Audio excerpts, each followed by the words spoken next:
Debout et l'autonomie est gain pour l'homme surtout vie union dans l'air une renaissance dans mon Christ dans l'air fi debout aider yo tout debout mais aider yo bolo holo se gain holo metion nous peut tout c'est do il me piwe bolo ya bien il do ini ouais bonu ai hai ton jai bonu yeni de resisime do me mi kwedo mi desu tundo hu no yin Jésus Christ a reçu les blancs maruko do no on no we Paul do mi tu me mi dina apôtre Paul e do mi do mi tu me mi dina elo yin we do hu lo ma wo me Paul tun yen ko mi ko lo tun ti jo ko lo ma wo me Paul tun yen ko mi ko tun azon han gbo elo ma wo me Paul tun yen ko mi ko tun alo da ti o meji akun ton re lo ma wo me Paul tun yen ko mi ko tun e ka mi dele kere ya ma o video ru pe o mele bo yin ko Jesus Christ wu reposer adogbigbo iton jidide iton tori do iton bido Christ mele yo yetu hon de lo ma wo me o e wezon bo asiko lo ye wa ya bo yen ko mi polo igbon me di wa ko ngbe we wa yi hon lo lu igbon me di wa ko ngbe we o eyin ko de nbo yi sede ma wo na mi o dokun ho ma o ton de mi je o yi si o me o kogon me ho gbe de ma wo na e koko mi ton bo mi no si se we egbeso wonu mi azan dokun le do wo yo no si kan de hoi wonu ton me on ma o vie union ton anatema ma o vie union ton abu ma o vie agun de bouton bo lo hoi lo si we yo bo tun do Jesus mi ko do kun ma o kuku ma o gbe de we bon we yin wa so e wa yi yo e we yin do igbe mana le kaka dodo yi edio a ni do eno ha me ho le lu ve wenu lu pole pon le wenu mo yen ko mi kuro ni tun do ma o de ha yen ko mi kuro po inu mi de tie bon nu kun ton aga ho me ton do mi ji e ko do ayi won ji a nu kun ton ko do we ke o ji a nu kun ton lo polo mi ton jo fi debo mi de ani tun lo mo ko de to Jesus Christ ton Satin Jesus Christ yo he devoir aller de men mié dokun de men mié dudeji de men mion e su ko lo dagba e we son ndo bio mi no wuwe asiko e lo yi wa yen ko mi ko tun bo mi no ko se da igbon ko ma o ton me bo tun asiko le nkan ton le na wa mu mi na chite ko ani ande mi do lepo mina chite ko hu ma wona mi ko mana yi do bla gbaja ba mo ba kwasi ko jire ko do ko nka tun do ma wa Abraham ton ma wa Isaac ton ma wa Jacob ton ma wa point do we ton ma wa union renaissance dans ma Christ ton e kuna jomi do la siko me o e na no halu ko mi ton do yi ko Jesus Christ me o fi de bo mi de yo mina ro ala ganka ton ton mo lu mi jiwe kaka je ko ni pena don do yi on ngato ani ton yi do acheji mi ogbe kele ndi we ndo o na do se do lokolopo mi ton on ko ma o ton melo igbe yo ota mi ton e we yin do mi ni no alo da chi o meji ma o ton gule yen po mi po ni no alo da chi o ma o ton gule bo we ma so mu ton me mi ho de Psaume chapitre 91, ouais. Verset 1er, ouais, verset 6. Celui qui demeure sous l'abri du Très-Haut repose à l'ombre du Tout-Puissant. Mais do awadation meji ma woton guleo et même mon coton Repose à l'ombre du Tout-Puissant. de eloyekan pourront ma woton gule. Je dis à l'Éternel, Et ouais, et mi donne ma bodo. mon refuge et ma forteresse, Oui, voilà tête. Oui, quand nous mon Dieu en qui je me confie. oui, ma ou de me de bidoé Car do c'est lui qui te délivre du filet de l'oiseleur, do Réouli toiletton, oui, nous démerci, mais de la peste Azon, et de ses ravages. Azon et nos dadou, mon merci. Il te couvrira de ses plumes Et là, à l'audaction, mais il te chion, me dit. et tu trouveras un refuge sous ses ailes. Bon, mon voilà, tenez, le awa ton gangangolais. Sa fidélité est un bouclier et une cuirasse. Des djini no maou, ton mion, pour le gangrong d'ako de bayinmi. Tu ne craindras ni les terreurs de la nuit, Bon, nous, non, van sous de nos enveloppes, à Quimbeléo. ni la flèche, Gakwe me la canton et nos droits à Quimbeléo. Et que c'est quoi un peu ni la peste qui marche dans les ténèbres, Azo wa ro wi me a Quimbe. Et que c'est quoi un peu ni la contagion qui frappe en plein midi. Azo iso egbato de ko me chididi a Quimbeléo. Et que un peu ton. Et voilà. Nous me na ko de do hoji. Nous Jésus Christ a reçu les bas kodron. To nous bi peto ni se de ko mi tombo da chejin mi. Jésus Christ mi to pe nous. Les blancs mi to pe. Kokoro mi to pe. A reçu ko ngan to yi. O ve ko nu a wa jije ko nu a. Ayin ma wo lu peji. Ano jo mi to lu debu me a. Akale vo jo e hi on lo do a. Do egbe so. Mi la lo to mo lu lebi mewe. Mi ro ron to mo lu lebi mewe. A reçu gbera me to yi. Mi ro pe do nu we. Bo mi gbon ye kan lo me. Bojo na gokon mi de le. Mi gbon ye kan lo me. Bojo na flin nu mi de le.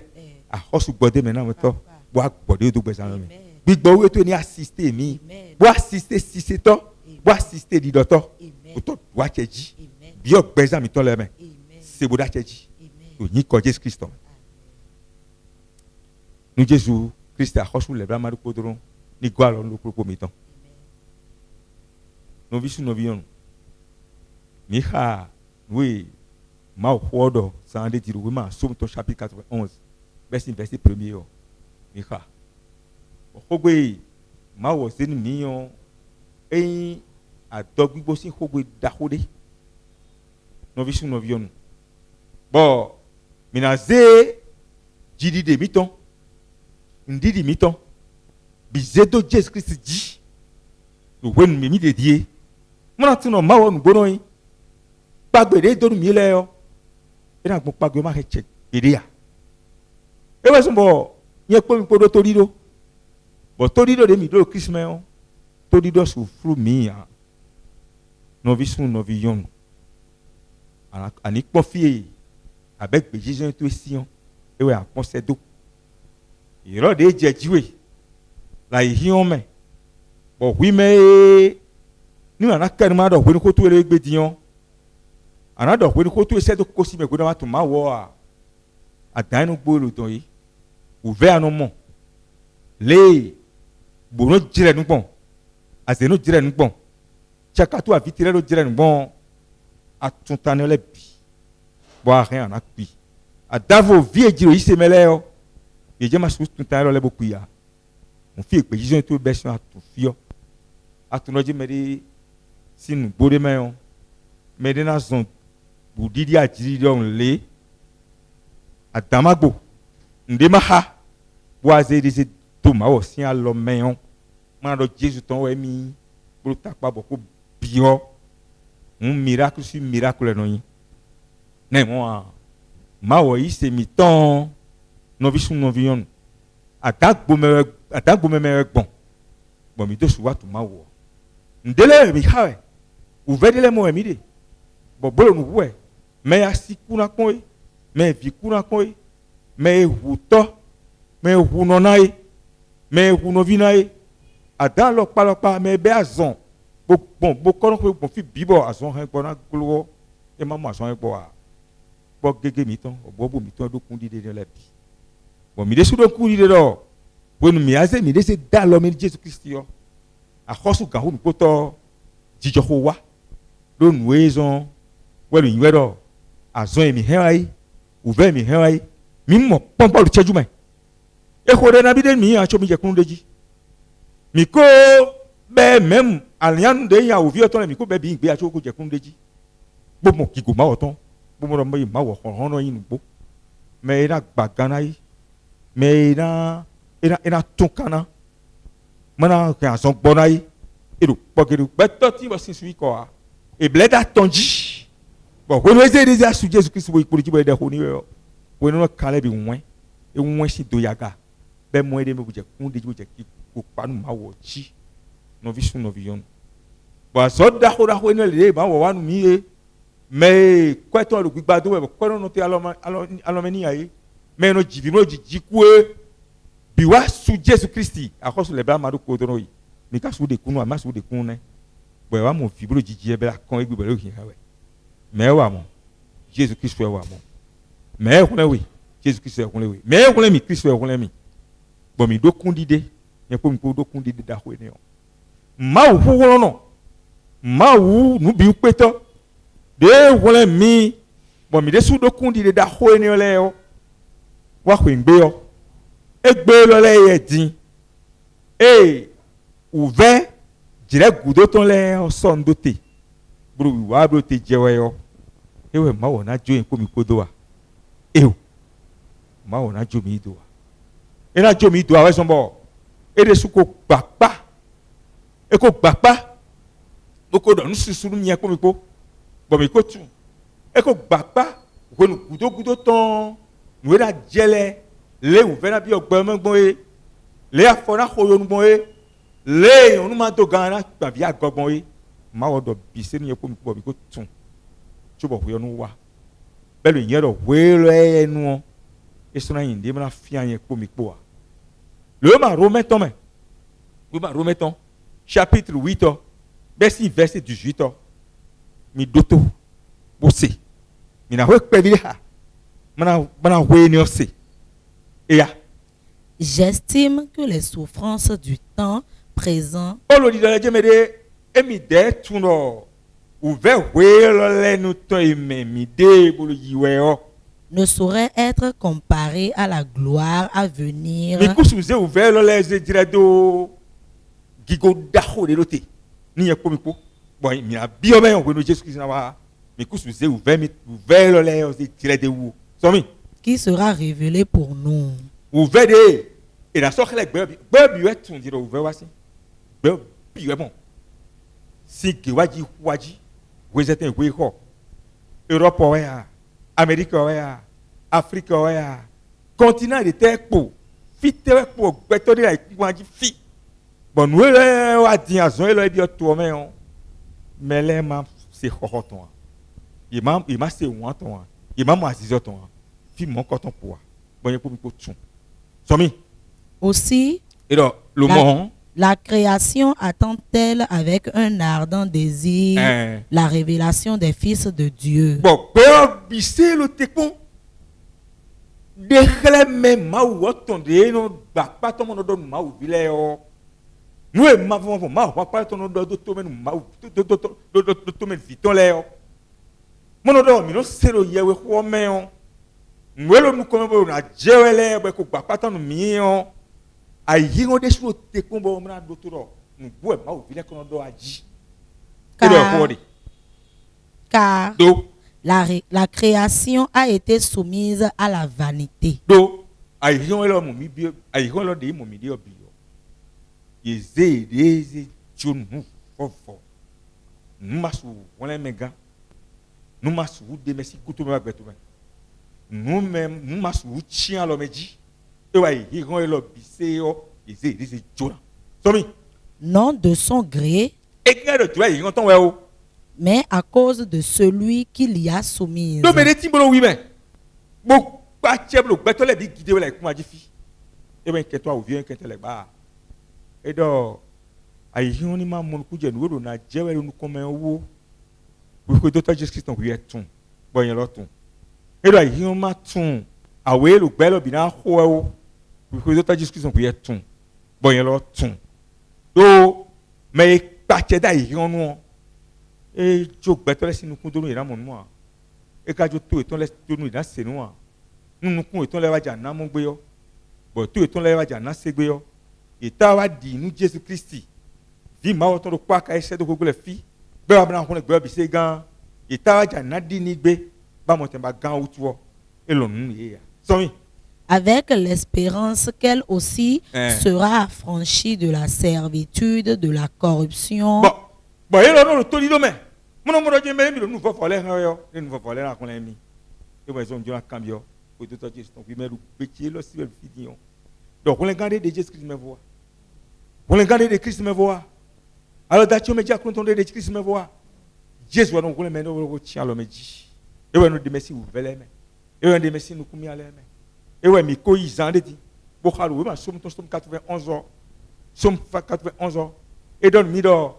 Nous mi suku no awada chi on me di akuno ton gule o de le kokolo vino no chi a vito na ji bo gangan sa mo so hodi da mo emi a chi a lo yen po mi po ji bonne e do ekpen azon lu nda lu keze ekpen vasu do ajiji e lu peto le bi plodi do e ekpen ga pen me la katon no zron zan vlo do e mo jela nwe de ekpen de jido nwe zon ado Jesu bo ndo Jesu e we so bo ndo bi do ni fie mi le dion ni Kristo ma ko yan do ken me de sia me ni Jésus sia do kena ni gwi me lu gbe se ga ko lo me dion nu vala no vo ai we ko lo blo si se lu ma o vile pa lu fide we yo tun do je me de ko no mi na se mi de se ta lo me Jesus Christ do ko yo nu di do e we yin kun le gan to du po pour no de tie mana le botin kaka dodo ye mo eni yin gbon ne no vi sun no vi yon. On est gâteau en ligne dans l'être au bé. Maou miton au bé. Et sur le mina Dieu doit la voir mais. Et sur le mina Dieu doit ouvrir mais. Lecture d'un bio lecture voir. Et voilà. Jésus ni quoi alors nous mi. Amen. Et raison on dit na bio oui. No visu no viyon. Donc we nous ko ma o don mi. We nous ko ma o don mi do we anu wa. Ouvele wa. Nous kumi ale wa bo mi na ko zere yo. Ni no metewe mikasu kudo ne mikasu susonyo gbon mona su ko we onu zre poto leji kokolo jijo ko po nunu konkonton we yin we do no bisu no vionu we nu deton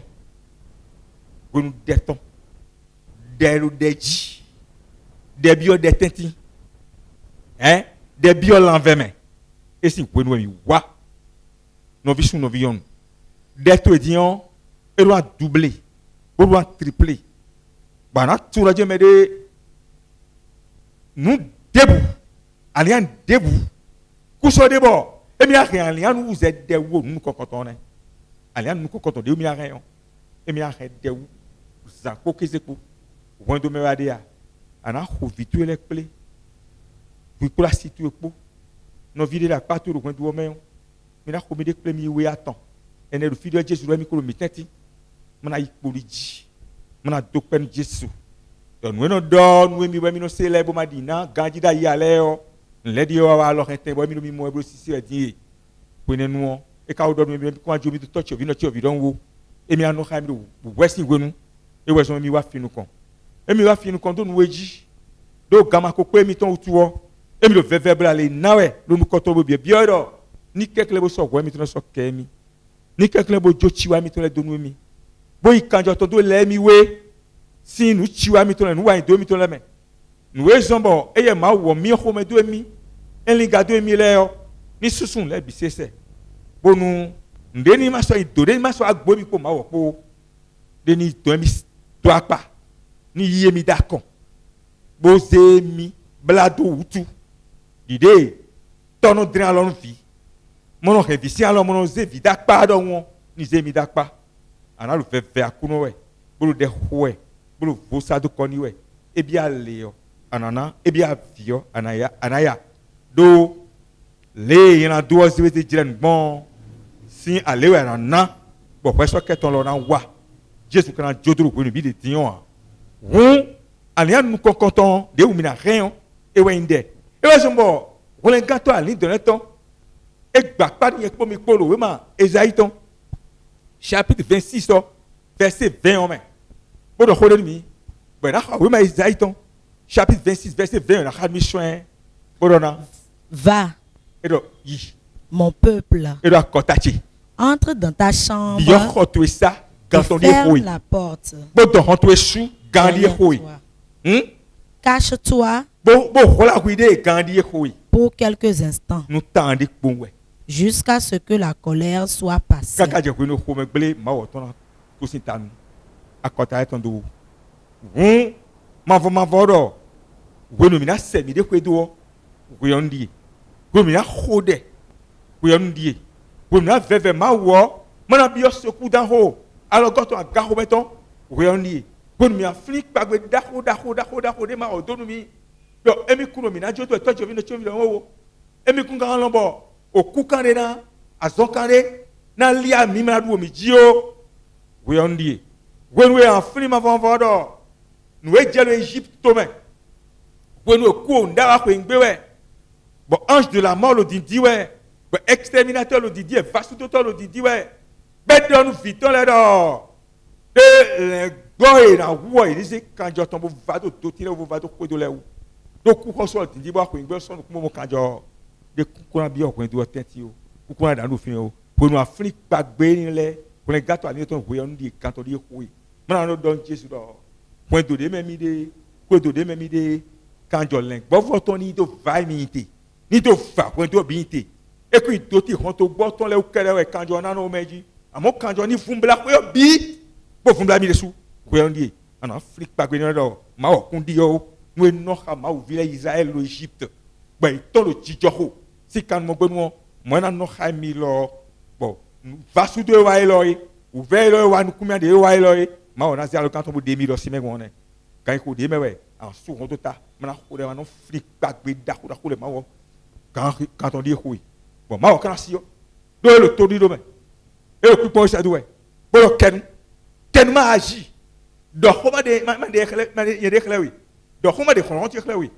ma lo te kon wi Jésus gwalon mi Amen.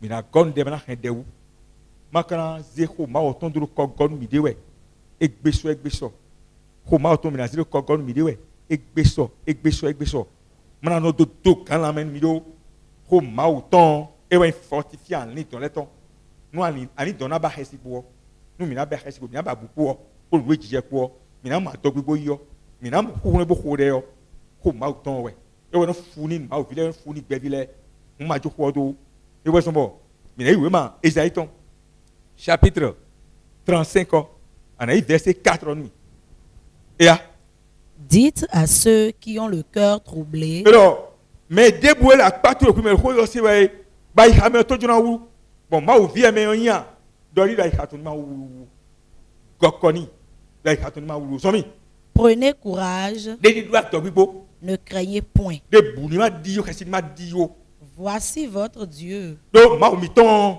La vengeance viendra. ma ou miton et la jette ko on bi baton ko ba zolu ndawe nous le oui ma bo nous dilawe ma na susi si ayi somi La rétribution de Dieu, il viendra lui-même de ma o de sunaze ale to na su kenta do dilawe oui mais et somi vous sauvera. et dans wa de sunaze wa na wole mi si asiko bra bra lo me Jésus nda chejin mi Amen.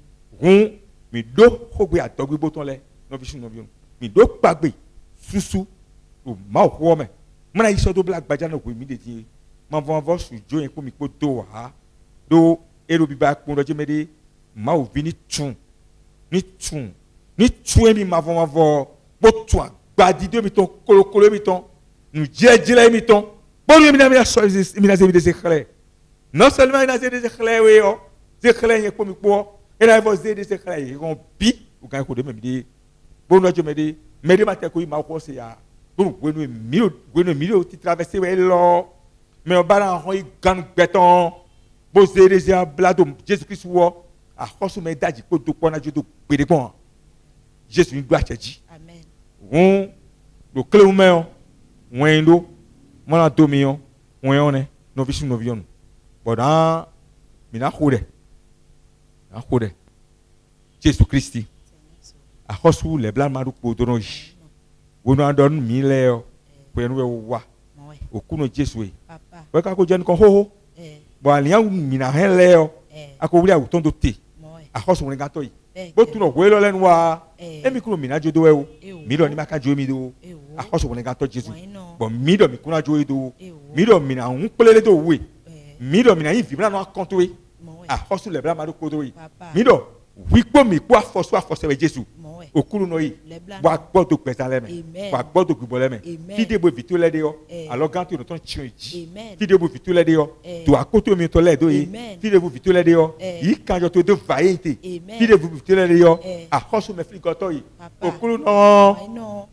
tori okwepo iton si o gbavonu yi wa do to kento ton a khoso woni gato yi mi level de khura yi on biwe a khoso woni gato Jesus papa oui me vo ou vele na supo a khoso Jesus bo wa soku Jesus wa soku da yon ti de bo azon e lorun jile de we bo ku van egbeso oku no Jesus mi no bie do Jesus we le blanc to ni jeti wa digo to ni jeti wa ko to ni jeti wa oku no Jesus wala yi hon gan to de bu mewe azon e lorun jile de we yo fonsi kuto yo ni fi hon to me oku no Jesus nous le oui mais là a khoso wala ga to Jesus bo ke azon bo j'aime to fun pe we yo alen kan jo to ni to eso okulu no Papa. doit te dire Amen. bo no khami vituele Amen. fortifie le koko miton Amen. si o mi Amen. to khami ton kodo Amen. okulu no Wow. ba che bo do khos de ji Amen. kaka dodo Amen. kaka dodo do yi ko